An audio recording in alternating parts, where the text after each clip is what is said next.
Welcome to this episode of the GROWTHCAST. It's me, Jackson Campbell, joined here today again with my friend and my colleague and my mentor, Dallas Pruitt, for another extended cut episode. We're excited to be here. Dallas, how are you today, my man? Dude, I'm doing great. I'm wearing this sick growth mindset shirt you gave me when I was out there in Maui. And it's quickly become my favorite t-shirt. Gosh, I wish I could break it down for everybody. It's got all these holding hands. It's got like all these growth mindset principles. It's important to rep who you are, and, so I love it, dude. Thank you again. For anybody that's, of course, dude, I'm super happy to do it. Dallas also gave me one as well. It's kind of funny. We kind of both got each other t-shirts and we weren't even aware that we were doing it, but Nike came out with some awesome growth mindset type of merch, and they did kind of like a little off line of like just mindset stuff, and a lot of the stuff's really awesome. So of course, Dallas, you got to dig for it though. It's not like super easy to find. You got to kind of dig for it. In fact, I never saw the one you got me. I felt like this was like a limited edition secret stash or something. But maybe it was. I'm not sure.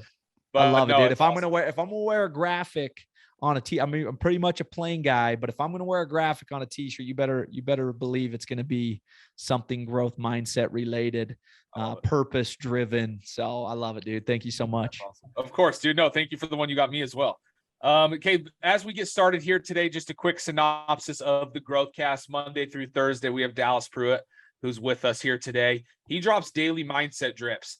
They're about 5 to 7 minute long episodes. Sometimes they're a little shorter than that, but they're just really powerful mindset principles that you can apply in your daily life, that Dallas drops, like I said, Monday through Thursday. It's such a great way to start the day, such a great way to start your week. So definitely tune in for those. And then on Friday, I sit down with Tyler Deveraux, and sometimes we talk about mindset principles. Sometimes we talk about real estate, but those episodes too are very powerful to be able to learn and hear from Tyler and what he's going through in his life and the things he's learning as well. So definitely tune into those Friday episodes as well. And then Saturday, what you're listening to right now is the extended cut episode where I get to jump on, discuss, and interview Dallas on some principles. If you're not following, please give us a follow. Please subscribe. If you haven't left us a rating or a review, please go ahead and do that at the end of this episode. That's the only thing we ask for. This is free content, and it's really good stuff that Dallas and Tyler put together. That's the only thing that we ask, is that you share it and that you can leave us a rating and review. But let's dive into today's episode. Today, we're going to talk about how do I measure success, Dallas? That's a great question. It's kind of a heavy question, right? A lot of people have their definitions of success, and a lot of times people's definitions of success is what they do and how much they make. And that's really as far as it goes when it comes to defining success for a lot of people. So we wanted to break it down. I wanted to ask you, Dal, I wanted to get a little bit more granular on some other aspects in our life that we can use to measure success, not just our job title and how much money we make. So as we started off, any thoughts along those lines? Yeah, I think I'd like to speak to that trap real quick as we lead into, better ways to measure success in your life. Just because I've lived in that space where you use a poor definition, and you get caught in this trap and I think it's easy to get caught in that trap. And I just wanted to kind of compartmentalize it with everybody so they can better recognize, your financial component to your career, right? Like how much you make, can be a struggle, meaning you can get caught in a trap really quick because so much of money is just a factor, right? Like I have a bunch of kids that I feel like four is a bunch. I have a bunch of kids. I have kids that I take care of. I have a wife. Definitely a lot. I have a wife that I take care of.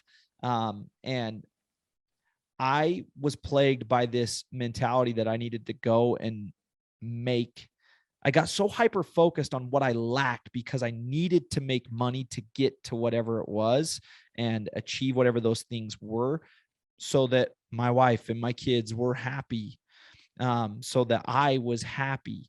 And man, it really polluted my overall success in life, my overall health, and impacted like all these other measurements of success that we should be focused on, because I was so hyper focused on what I thought the issue was or what I lacked was money. I thought that it was money that I lacked, and that was not the truth. It was only a part of the truth. I don't want to say that it wasn't the truth, because it was only part of the truth. Sure. but it wasn't the whole. I was using bad vision. I was using a bad measuring system. And so for me, it was like, I needed to go out and become this leader in my industry and it wasn't that I needed to become the leader. That wasn't the purpose. I just knew that through a leadership title and responsibility that I would make more money. Sure. And so it became very sticky for me to navigate and figure out, because as I plowed down that path of gaining a job title and looking at those two pieces of salary and job title, I became more and more and more miserable. I became more and more stressed. I became more and more unhealthy. And truth be told, I became less and less successful in my life. And so I've experienced this firsthand, where you're just using a really bad definition. But again, the trap that most of us get caught in is we think that money's the issue. We think that's going to solve all of our problems. And it's just not. It's not going to solve all of our problems. Is money a factor? Absolutely, man. Money has amplified or impacted many parts of my life. Been able to give more. I've been able to have more time with my family. But money is only a part of that measuring process. And it's an important part. But there's all these other parts that I had my blinders up, dude, and it totally screwed up my growth in my life. And I'm grateful that I was able to catch myself, it gets foggy for a lot of people. Like what you just experienced, I bet 90% of the population has experienced it in one way or another, right? Totally. It comes down to, right, you feeling this need to provide, that stress that you felt in need to provide. And I think a lot of times as humans, we want to simplify things as much as possible. So your brain immediately goes to, if I make more money, then this would all correct itself. Totally. When, as you're explaining, that's not necessarily. But I also think it's because a lot of people are taught that the measurement of success is go get a high profile job and make a lot of money. That right? Like that's what we're taught. Like that's the environment a lot of us have been a part of in growing up and learning. And it's just, it's not right. It's not fully right. It's not fully correct. It's only a part of the picture. And we have to continue to learn and figure things out. And again, when we lay emphasis on learning and learning about ourselves, learning about life, what produces, learning about principle, all the things we talk about here, then we can start to put that puzzle together even further and make way better sense and way more success out of this life that we have, because the picture is a lot bigger than just job title and salary. So we should jump into it, right? Yeah, let's do it. Let's dive in here. So Dal, if salary and job title isn't the only way you measure success, let's dive into this. Let's dive into these other areas that we can really keep a close eye on that can help measure our success as well. Totally. Dallas and I made a quick list of some other areas in your life. Again, this isn't all of the areas. This is just some of the areas in your life that you need to be measuring as well, that play a factor in your success as in life altogether. The first thing we wrote down here is mental health. You have to have some sort of you have to measure your mental health as well. So go ahead, Dal. The success hit list. That's what we'll call this.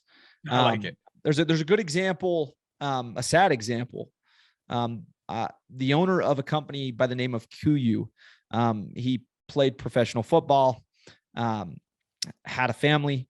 I remember reading this article. It was in the news a number of years ago, and he had committed suicide. Happy man, outwardly, right? Like very successful, very wealthy. Had a family, kids, who loved him. And again, for all intensive purposes, or from the outside looking in, everything looked to be fine. But on the inside, crisis, right? And that's not an uncommon story out there in the world. Unfortunately, tragically, it's a very common story. And again, mental health. I mean, that was really like that was the first initial like entryway for me into this industry was mental health. That's the world I worked in. And one thing that I quickly recognize is we've labeled the individuals that I worked with early on in my career. They had been labeled as mental health, quote unquote, mental health students. But what I found out quickly is like literally everybody has a problem with mental health this day and age, because we're getting bombarded with so much garbage and distraction and things to help things that allow us to drift further and further from our potential, further and further from controlling the controllables, further and further from using the gift of agency to make the most and produce the best of our lives. And so I don't use it loose. I don't use that in specific populations anymore. I believe the mental health crisis is a crisis that's universal to everyone anymore. I agree. And you need to be on lockdown, because if you don't have that type of belief system or recognition, you're on a path to self-destruction, in my opinion. To having issues, to having mental health issues. Totally. Exactly. I just want to just to kind of cap off what you're saying. Dallas isn't saying that everybody has mental health issues, but what Dallas is saying is that we live in a world today where you're so bombarded with so much information and so much misinformation and so much, you're just so bombarded that if you don't have a lockdown on your mental health and you aren't taking care of your mental health, you will eventually down the line have issues with your mental health. I couldn't agree more. What I am saying is you must make a conscious decision to make your mental health a priority, because if you don't, it will become secondary and worse to other things. And that lack of consciousness in making it a priority, the world is too complicated to navigate anymore. Sure.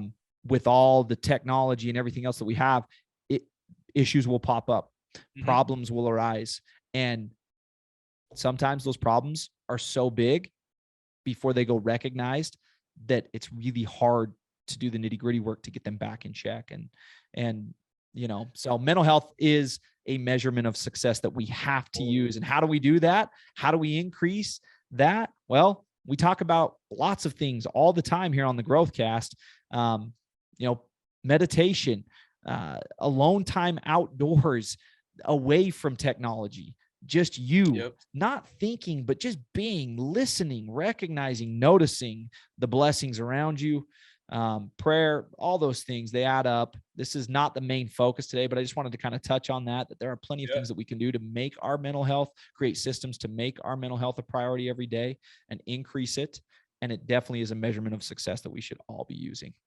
Yeah. I mean, and right along those lines, Dal, is a couple of these other things that we had listed off here: your spiritual health and your physical health and your financial health. It's more or less, though, the things that we just covered on mental health more or less apply to your spiritual health, to your physical health, and your financial health as well. You have to consciously make an effort to watch and pay attention to each one of these things. Again, your mental health, your physical, your spiritual, and your financial.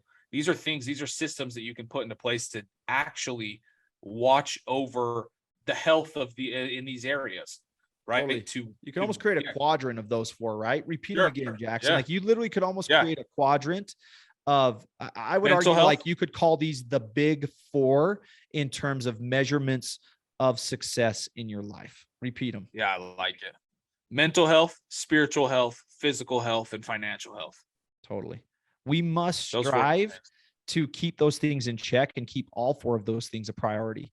Already we haven't even gotten through the full list, which is a limited list today. But that prior definition, that improper definition, has two quadrants: job, title, and salary.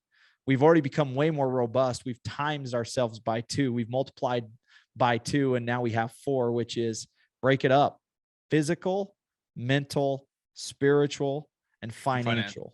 Yep. Absolutely. There's still other components though, right? I mean, we were talking prior, and I would rather pass the baton off to you, because this is something that you're really good at. This is something that you are really good at. My wife and I just spent time in Maui with the team. Got to spend some quality time building a relationship with you and your wife. But family life and relationships is also a crucial measurement of success. So, I mean, riff on that for a second, Jack. Man. Why is that so crucial? Something that's really stood out in my head ever since we interviewed Casey Fields. Casey Field says, you want to know how you're doing in your life? Check on your closest, check on your circle, check on your people. How are they doing? And if they're doing good and everything's in check with them, their spiritual health, their mental health, their financial health, their physical health, then chances are you're doing a pretty good job in what your role is for those people and in your own life being an example for those people. So when I think of relationships and I think of family relationships, you measure the success to those by how healthy they are, by how honest they are, right? And by how a lot of times people think family relationships is all lovey-dovey and it's all, hey, it's so good spending time with you, you're so great, and just fluff, right? But a real true family life relationship and relationships outside of just that fluff is being able to have hard conversations, is being able to be like, hey, this is actually the potential I see in you. This is what I think could happen. And having those types of hard conversations with individuals. Before this call, before me and Dallas started recording, Dallas and I, we had not necessarily the easiest conversation, but I had noticed something that I needed to talk to Dallas about, that I needed to tell Dallas about, and just kind of going back and forth. Sometimes things get lost in the mix, but it wasn't necessarily an easy conversation to have with Dallas. But mine and Dallas's relationship has been strengthened because of that conversation. So I guess really those hard conversations are exactly why our relationship is of the magnitude that it is. And that goes for every single strong relationship in my life. It is truth, right? It's just like truth. Being truthful and being honest with those people that you love. Real. And I think and being real and honest and act and live in reality of whatever the situation may be, that is, to me, how you measure good relationships, is how honest and truthful they are. And what's interesting, go ahead. It's just a huge part of how to measure success in life as well. For me, going back to what Casey said, how are the people doing around you? If they're doing well, chances are you're doing well. You know what I mean? Totally. Life is so much more about your health, your physical health, spiritual health, financial health, but it's also about those relationships and the health of those relationships. Are those healthy relationships or are those toxic relationships? And always keeping, like you're saying, just keeping a close eye on how those relationships affect you in your life. You sharing Casey's insight really made me come back full circle to how we started this episode, which was me sharing my struggles within that improper definition or weak definition of success, which was job title, salary. And I thought that salary and the job title, which would produce that salary, would equate to all my problems being solved, right? That was the issue. Well, what's so interesting is the people around me at that point, they were the ones that were suffering the most. That thing was so out of check. I was causing a lot of unhealthy environment every single day. And something that doesn't happen now is I do not let my aspirations for earning more or doing more in terms of leadership ever impact the quality time that I spend with my children, because I know at the end of the day, that's what moves the needle for them, is their dad, being their dad. And no matter what I make, no matter what title I have, no matter how the world views me, and I'm admired by the masses or not, my direct experiences with my children are that's how they'll define me. That's how they'll define our relationship. And I have to work to keep that in check. And I feel the imbalance, and I recognize it when it happens, that I've got my priorities out of whack. I've got my priorities out of balance, and I get those things back in check a lot quicker than I used to, because again, that was a lesson that I learned the hard way. And I'm grateful that I learned that lesson the hard way. And that's something that's an actionable for all of us, is when we do have those experiences and we do recognize that, we shift from agitated or irritated to gratitude. And really, we work hard for that gratitude. We should work hard for that gratitude all the time, and work hard for that learning all the time. And again, again, just kind of come full circle with growth mindset in general. But like, Dallas Pruitt was not a great learner. I was a very egotistical doer. It was like, no, I know what I'm going to do, and this is how I'm going to do it. And there were so many things that got lost in the process because of my ego, because of my lack of willingness to learn lessons, because of my lack of gratitude for what I didn't have, my scarcity mentality, if you will. And it's just an important lesson to always keep yourself in check on, because you can lose sight of that lesson and have to relearn it again another hard way if you're not careful, if you're not constantly working at it. So anyways, just wanted to know that. No, dude, no, so valuable. And again, we're talking about ways to measure success. It's exactly these things that Dallas is talking about. So just to review here, Dal, ways to measure success aren't just your job title and your salary. Other ways to measure success is your mental health, your spiritual health, your physical health, your financial health, but also the relationships that you have in your family and in your life. How are those relationships? And one of the things that Dallas said that I just want to come back to is Dallas said, I'm a dad first.